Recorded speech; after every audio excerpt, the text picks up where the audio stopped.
শুনতে অদ্ভুত লাগতে পারে, জেনে অবাক হবেন যে বিজ্ঞানীরা বলছেন এবারে মরিচা ধরেছে চাঁদে।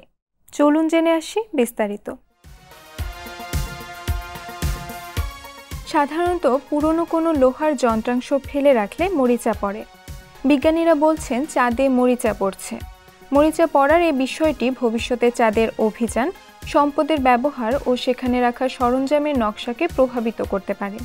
চাঁদের সঙ্গে এমন ঘটনার জন্য পৃথিবীকে দায়ী বলছেন বিজ্ঞানীরা। গবেষকেরা চাঁদের পৃষ্ঠসহ মেরুতে হেমাটাইট নামক এক ধরনের আয়রন অক্সাইড পেয়েছেন। একে সাধারণ ভাষায় মরিচা বলা হয়।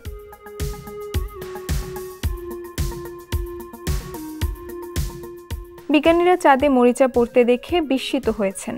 এই প্রক্রিয়ার জন্য সাধারণত অক্সিজেন ও পানির প্রয়োজন, অথচ চন্দ্রপৃষ্ঠে পানি ও অক্সিজেন অত্যন্ত বিরল।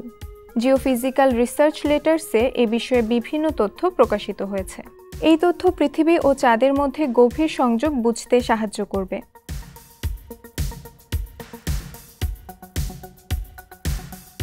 পৃথিবীর বায়ুমণ্ডল থেকে অক্সিজেন চাঁদে পরিবাহিত হয়। সাধারণত সূর্য থেকে আসা চার্জযুক্ত কণা বেশিরভাগ সময় পৃথিবী ও চাঁদে পৌঁছয়, কিন্তু প্রতি মাসে প্রায় 5 দিনের জন্য যখন পৃথিবী সূর্য ও চাঁদের মাঝখানে আসে, তখন বেশিরভাগ সৌরকণা আটকে যায়।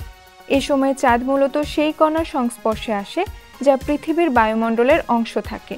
এই প্রক্রিয়াকে বিজ্ঞানীরা আর্থ উইন্ড বা পৃথিবীর বায়ু বলেন।